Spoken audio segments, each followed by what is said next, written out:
जय श्री राम बच्चों।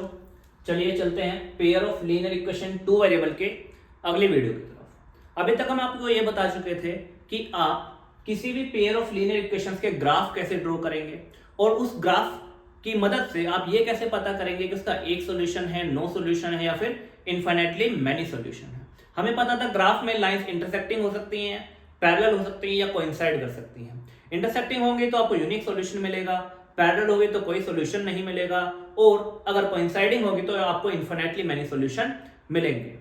अगर आपने पिछली वीडियो नहीं देखी है तो प्लीज उसको जाके देखिए और आपको ग्राफिकल सॉल्यूशन के बारे में पूरा का पूरा पता लग जाएगा। चलिए अब शुरू करते हैं। हमारे पेयर ऑफ लीनियर इक्वेशन कुछ इस फॉर्म में होते हैं। ये हमारी स्टैंडर्ड फॉर्म है।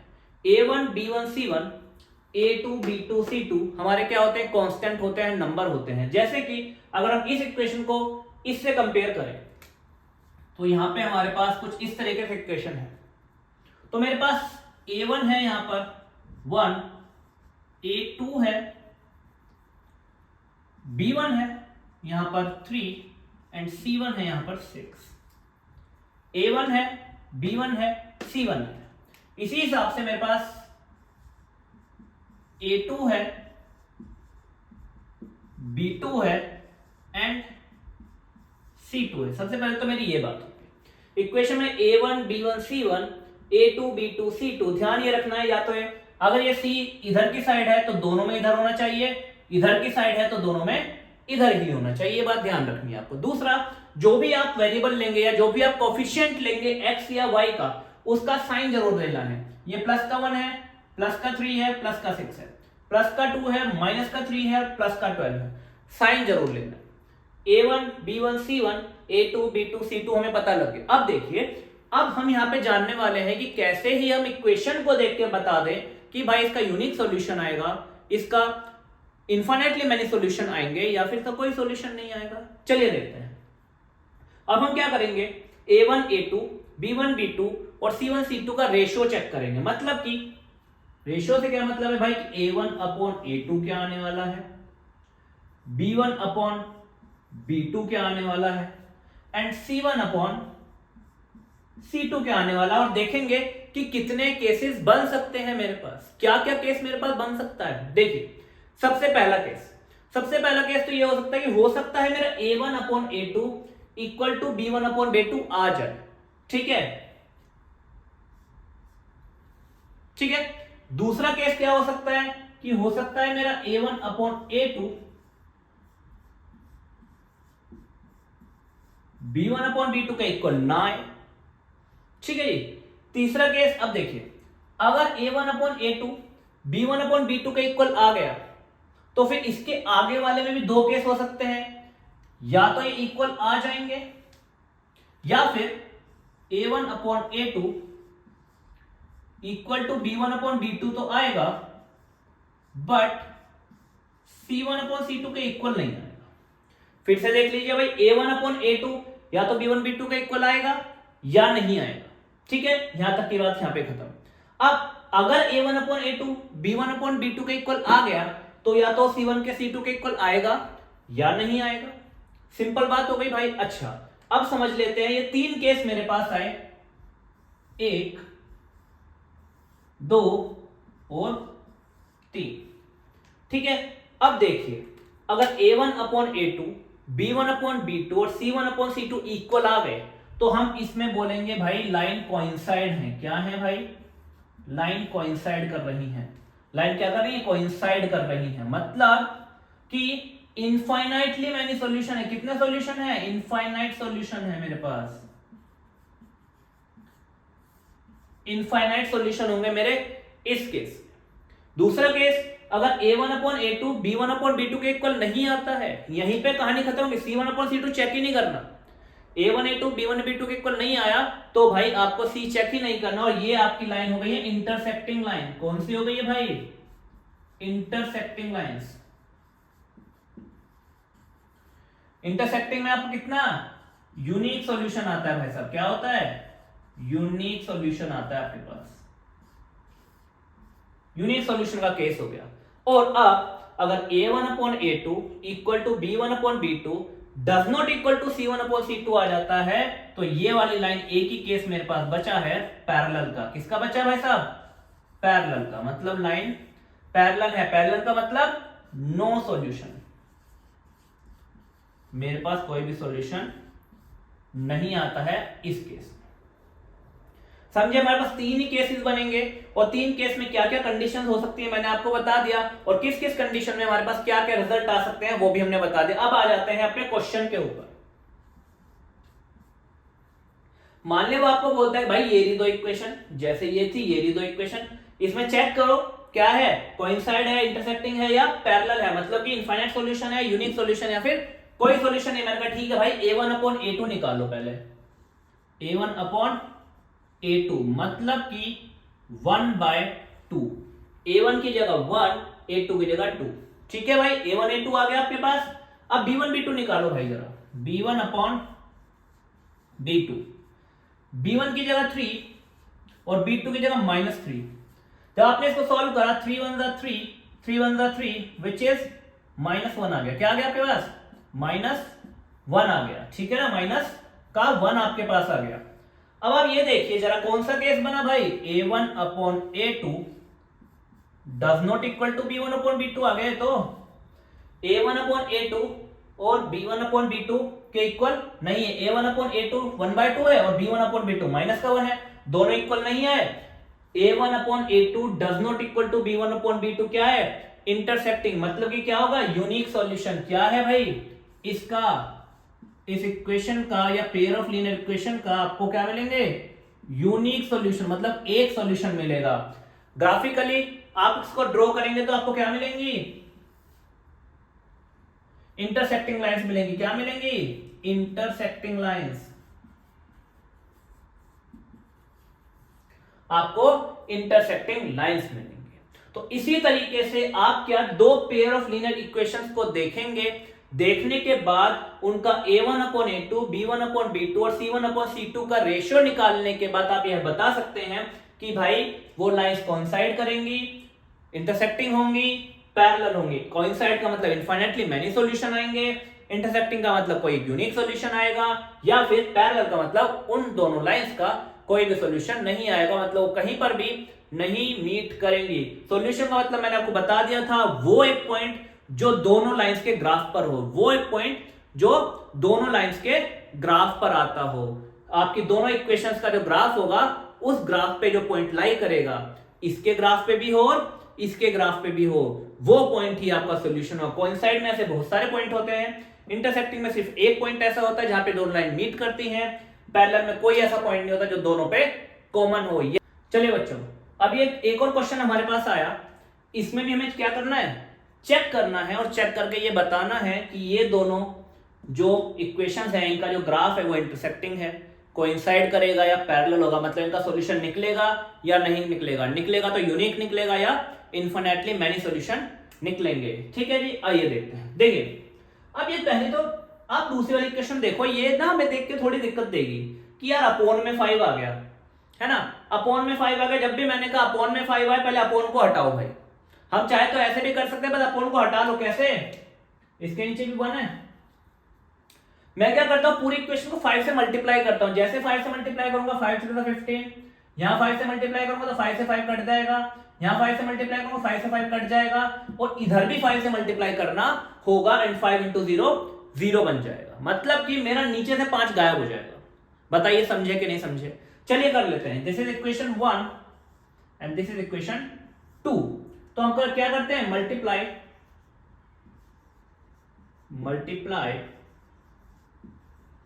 Equation 2 by 5। भैया इक्वेशन 2 को 5 से मल्टीप्लाई कर दो दोनों साइड, उधर भी और इधर भी। तो क्या हुआ मेरे पास? मुझे क्या मिला? 5 3 15x माइनस 24y। अच्छा 5 से मैं मल्टीप्लाई करके दिखा रहा हूं, कभी आप कंफ्यूज हो जाए। -3/5 into 5 is equal to 5 into, मैं मल्टीप्लाई करके दिखा रहा हूं, यहां पर भी आप 3 इंटू 5 ही लिखिए, 3 इंटू 5। अब सोल्व करके देखिए इक्वेशन क्या बन जाती है। 15x माइनस 5 से 5 कटा 24 y, 5 से 5 कटा माइनस का 3 इक्वल टू 0। ठीक है, और वो अपनी इक्वेशन 1 है। अब यहां पर a1 a2 b1 b2 ये सब क्या है वो सब देख लेते हैं। मुझे मिलता है a1 b1 एंड c1। ठीक है, a1 क्या मिलता है मेरे को, a1 क्या मिलता है 5, b1 क्या मिलता है मेरे को माइनस का 8 और c1 क्या मिलता है मेरे को माइनस का 1। ठीक है भाई, अच्छा ऐसे मुझे a2 क्या मिलता है 15, b2 क्या मिलता है माइनस का 24 एंड c2 क्या मिलता है माइनस का 3। रेशो निकाल लो भाई, a1 अपॉन a2 क्या मिलेगा, a1 अपॉन a2, a1 5 है a2 15 है, 5 अपॉन 15, 5 मतलब 5, 5 3 50 मतलब 1/3। b1 अपॉन b2 क्या मिलता है मेरे को, b1 अपॉन b2, b1 है आपका माइनस का 8 और b2 है माइनस का 24, 8 1 8 8 6 24 which is 1/3। और भाई c1 अपॉन c2 क्या मिलता है मेरे को, यहां निकाल लो, c1 है आपका -1 और c2 है माइनस का 3, कटेगा तो क्या बचेगा 1/3। मतलब कि फाइनल सॉल्यूशन क्या मिला मेरे को, a1 upon a2 equal to b1 upon b2 equal to c1 upon c2। अभी हमने पिछले थोड़ी देर पहले देखा क्या कि a1 upon a2 equal to b1 upon b2 equal to c1 upon c2 होगा, तो क्या होगा, कोइंसाइड करेंगी लाइंस, क्या करेंगी कोइंसाइड करेंगी। इसका मतलब क्या होगा, इनफाइनाइट सॉल्यूशन होंगे। कितने होंगे भाई, इनफाइनाइट आपके पास सॉल्यूशन आ जाएंगे। समझे कि नहीं समझे, तो हम इक्वेशन को देख के ही पता लगा लेंगे कि भाई क्या है, ये लाइन कोइंसाइड करेंगी और इनफाइनाइटली मैनी सॉल्यूशन आपको मिल जाएंगे। चलिए इस क्वेश्चन की तरफ चलते हैं। प्लीज पॉज द वीडियो और इसको नोट कीजिए। इस क्वेश्चन में क्या बोल रहा है, कह रहा है भाई आपके पास इक्वेशन है, कह रहा है दूसरी इक्वेशन ढूंढो, फाइंड अनदर लाइन, एक दूसरी लाइन ढूंढो, दूसरी इक्वेशन ढूंढो जो लाइन इसके पैरेलल हो, इंटरसेक्टिंग हो या कोइंसाइड हो। सबसे पहले तो मैं आपसे ये जानना चाहता हूं कि आप ऐसी कितनी इक्वेशन ढूंढ पाओगे जो पैरेलल हो, कितनी इक्वेशन ढूंढ पाओगे जो इंटरसेक्ट करती हो, और कितनी ढूंढ पाओगे जो कोइंसाइड करती हो। मैं आपको बता देता हूं, पहले ग्राफिकली समझ लीजिए,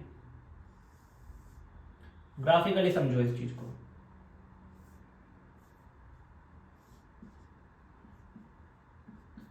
भाई देखिए ये एक इक्वेशन है, बिल्कुल सीधी बात, इक्वेशन रिलेटेड कोई ग्राफ होगा, बिल्कुल सीधी बात, लीनियर है, बिल्कुल सीधी बात, लीनियर है तो ग्राफ कैसा होगा, स्ट्रेट लाइन होगा। तो मान लेते हैं कि इसका एक ग्राफ ये खिंच गया भाई,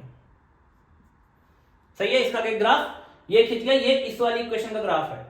अब आप क्या बोल रहे हो, सर ऐसी लाइन ढूंढो जो इसे एक पॉइंट पे काटती हो। मैं कहा ठीक है भाई, ले ये रही लाइन जो इसे एक पॉइंट पे काटती है। आपने कहा ठीक है, मैंने कहा ये रही लाइन जो इसे एक पॉइंट पे काटता है। आपने कहा ठीक है, मैंने कहा ये भी एक और लाइन है। आपने कहा ठीक है, मैंने कहा ये भी एक और लाइन है। तो आपने कहा सर ऐसे तो आप कितनी भी लाइनें खींच दोगे। मैंने कहा बिल्कुल कितनी भी खींच सकता हूं। तो मैं ऐसी इनफाइनाइट लाइनें ढूंढ सकता हूं जो इसे किसी एक पॉइंट पे इंटरसेक्ट करती है। सही है। अब आप कह रहे हो सर पैरेलल, मैंने कहा ले भाई ये रही पैरेलल, इसे कभी नहीं मीट करेगी। मैं कहा ये रही पैरेलल, इसे कभी नहीं मीट करेगी। मैं कहा ये रही पैरेलल, इसे कभी नहीं मीट करेगी। जितनी चाहो पैरेलल लाइन खींचते जाओ इसके। तो आप कह रहे सर आप पैरेलल लाइन भी इनफाइनाइटली ड्रॉ कर सकते हो। मैं कहा ठीक है बात भाई। आपने कहा कोइंसाइड, मैं कहा इसके ऊपर कितनी लाइन चढ़ा दो, एक लाइन, दो लाइन, तीन लाइन, चार लाइन, पांच लाइन, कितनी भी लाइन रख दो। तो आप कह रहे हो सर अच्छा आप इसके कोइंसाइड वाली भी इनफाइनाइट लाइनें ढूंढ सकते हो। मैंने कहा ठीक बात है। तो आपने कहा इसका मतलब सर आप इसके पैरेलल भी कितनी लाइनें ढूंढ सकते हो, इसके इंटरसेक्ट करने वाली भी कोई भी लाइन ढूंढ सकते हो, और इसको कोइंसाइड करने वाली भी कोई भी लाइन आप ढूंढ सकते हो। ठीक है, आइए चलते हैं। अब हम इसकी एक पैरेलल लाइन ढूंढते हैं। क्या ढूंढते हैं, पैरेलल। चलो देखो 2x - 3y = 15। ये क्वेश्चन आता है पेपर में, 1 मार्कर में भी आएगा कि बताओ कौन सी लाइन है जो इसके पैरेलल है, और आपको ऑप्शन दे देंगे 4। ठीक है, अच्छा एक चीज देखो, जब आपको पैरेलल पूछा था आपको पैरेलल की कंडीशन पता होनी चाहिए क्या, कि भाई a1 upon a2 equal to b1 upon b2 does not equal to c1 upon c2। तो मुझे ऐसा सेटअप बिठाना है कि जो a1 अपॉन a2 आए वही B1/B2 आ जाए, बस C1/C2 वो ना आए। मतलब कि क्या मैं ये बोलूं, A1/A2 जो भी होगा, मान लो मैं यहां पे इसको 2 का डबल रखता हूं, 2 to the 4x रखता हूं, इसका डबल रखा तो इनका रेशो 1/2 आएगा। देख लो 2/4 कितना आएगा, 2/4, 2 on the 2, 2 to the 4 double. तो आपने कहा सर ये भी डबल ही होना चाहिए फिर तो, तभी तो इसका भी रेशो 1/2 आएगा। मैंने कहा ठीक है भाई, -3 to the 6y ले भाई। तो आपने कहा सर ये बहुत बढ़िया कर दिया, आपका B1/B2 भी क्या आ गया सर जी, -3/-6, माइनस से माइनस कटा, 3 1 3, 3 2 6।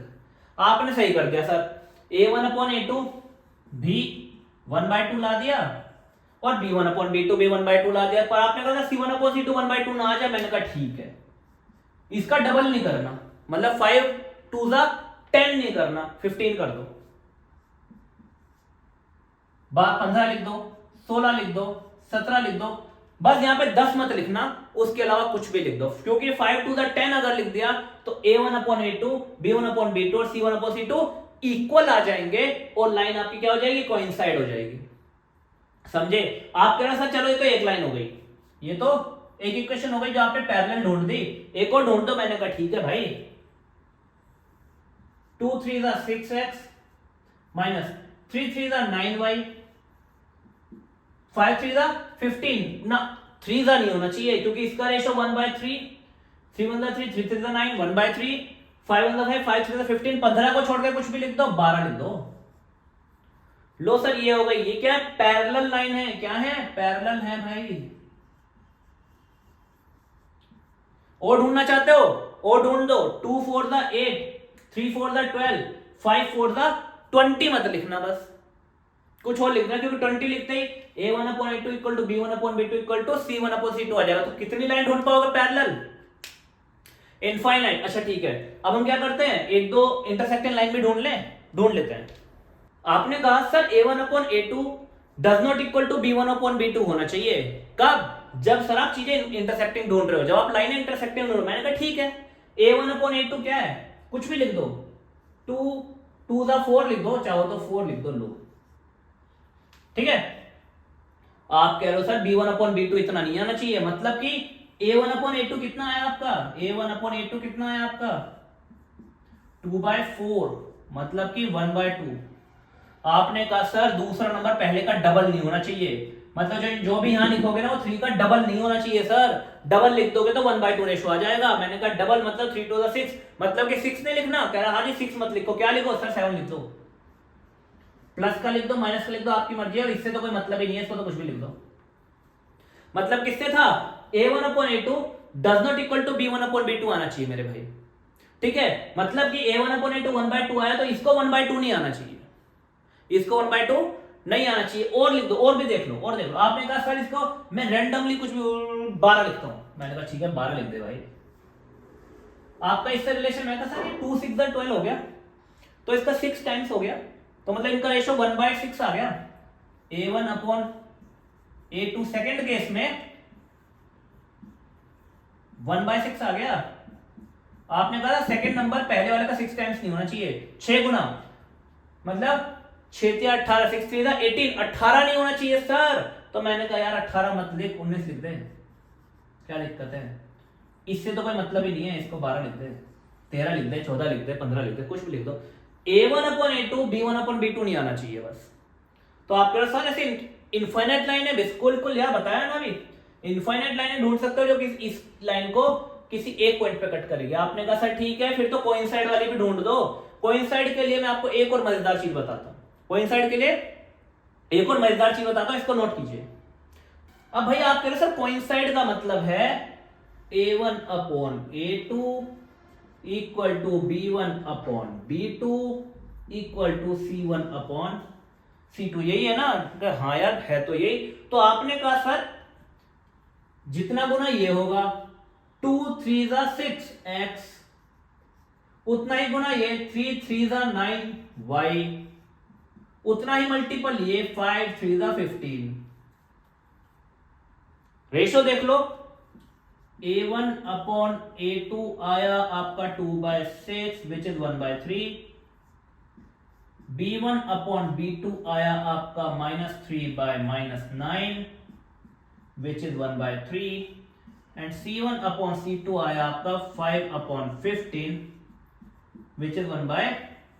मतलब कि अगर आपको कोइंसाइडिंग लाइन ढूंढनी है, इनफाइनाइटली मेनी सॉल्यूशन ढूंढने, तो हर नंबर का डबल, ट्रिपल, 4 टाइम, 5 टाइम कर दो।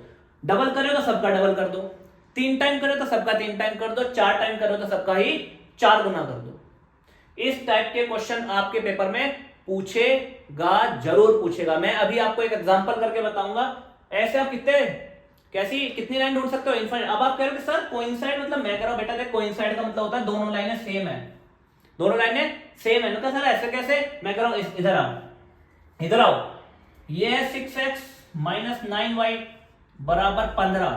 मैंने कहा पूरी इक्वेशन को 3 से डिवाइड कर दे तू। सर आप कह रहे हो पर भाई दोनों तरफ सेम नंबर से डिवाइड करने पर कुछ भी चेंज नहीं होता। तो मैंने कहा इधर भी 3 से डिवाइड कर दे भाई, इधर भी 3 से डिवाइड कर दे भाई। तो आपने कहा ये 3 से डिवाइड होगा, 3 2 जा 6x, इधर 3 से डिवाइड होगा, 3 3 जा 9y, ठीक है, 3y और 5। तो आपने कहा सर ये तो वही इक्वेशन आ गई, दोनों तरफ सेम नंबर से डिवाइड करते हैं। हाँ, बेसिकली ये क्या है? ये वही इक्वेशन है। तो कोइंसाइडिंग वाली क्या होती है? वही इक्वेशन होती है। इसीलिए तो इक्वेशन के ऊपर इक्वेशन आ जाती है, इसीलिए तो लाइन के ऊपर लाइन आ जाती है। समझे? चलिए, तो आपको एक क्वेश्चन पता लगा, एग्जाम में ऐसा क्वेश्चन आएगा। अभी इसका एक एमसीक्यू कराता हूं तो आपको और क्लियर हो जाएगा। प्लीज नोट कीजिए वीडियो को पॉज करके। चलिए बच्चों, क्वेश्चन कह रहा है कि भैया which of the given line is parallel, मतलब इसके पैरेलल कौन सी है, इसके पैरेलल कौन सी है। तो आपने कहा सर पैरेलल चेक करना है, आ जाओ देख लेते हैं। 3/3 मतलब कि A1 अपॉन A2 कितना आ जाएगा? 1। A1 अपॉन A2 कितना आ जाएगा यहां से? 3/3 विच इज 1/1। ठीक है, आपने कहा सर, ठीक है, अच्छा ठीक है, B1 अपॉन B2 कितना आ जाएगा यहां से? -9 अपॉन -3। तो माइनस से माइनस कटा, 3 3 जा 9, 3 1 जा 3। ओहो, A1 upon A2 does not equal to B1 upon B2 आ गया सर जी। मतलब कि ये तो इंटरसेक्टिंग हो गई भाई, ये तो इंटरसेक्टिंग हो गई। आगे आ जाओ, दूसरे को चेक करो। आ जाओ, A1 अपॉन A2, 3 2 जा 6, 9 2 जा 18, 12 2 जा 24। अरे सब एक दूसरे का मल्टीपल है, 3 दूनी 6, 9 दूनी 18, 12 दूनी 24। ये तो सब एक दूसरे का मल्टीपल है, मतलब कि भैया ये तो कोइंसाइड हो गई। क्या हो गई? कोइंसाइड हो गई। सभी को, हर एक वैल्यू को डबल किया हुआ है, हर एक वैल्यू का डबल किया हुआ है। अब यहां पर आ जाओ, 3 3 9, 9 3 27, वो भी छोड़ो। A1 अपॉन A2 ले लो। A1 अपॉन A2 मतलब कि 3/9, मतलब कि 3 1 3, 3 3 9। B1 अपॉन B2 ले लो जल्दी से। B1 अपॉन B2 -9 माइनस का 27, 9 1 9, 9 3 27, माइनस से माइनस कटा। ओ C1 अपॉन C2 ले लो जल्दी से, C1 अपॉन C2 ले लो जल्दी से, 12 upon. Sir A1 upon A2 equal to B1 upon B2 but does not equal to C1 upon C2 है सर जी। क्या? A1 upon A2 equal to B1 upon B2 does not equal to C1 upon C2 है sir जी। ये तो क्या है? Parallel के solution, ये तो पैरेलल लाइन होने के संकेत हैं। तो भाई यही हमारा आंसर हो जाएगा। तो अब आज इस वीडियो में हमने देखा क्या कि भाई आप कोई भी दो इक्वेशन देख के कैसे बता सकते हो कि दोनों लाइनें इंटरसेक्टिंग है, पैरेलल है या एक दूसरे को कोइंसाइड कर रही है। प्लेलिस्ट में जाके आप 10th क्लास की सारी वीडियोस देख सकते हैं। प्लेलिस्ट में जाके आप 10th क्लास की हर एक वीडियो देख सकते हैं। ठीक है, हर एक चैप्टर आपको वहां मिलेगा, हर एक चैप्टर की हर एक एक्सरसाइज आपको मिलेगी और हर एक्सरसाइज का हर एक क्वेश्चन का सॉल्यूशन आपको मिलेगा। प्रॉपर आपको हर एक चीज यहीं पे अवेलेबल हो जाएगी, आपको कहीं भी जाने की जरूरत नहीं है। पूरी 10th क्लास आपको यही व्हाइट बोर्ड पे लाके रख दूंगा, आपको कहीं जाने की जरूरत नहीं है। भाई इस चैनल को फॉलो करते रहिए and you will get good marks in your final examination. चलिए, धन्यवाद एंड जय श्री राम।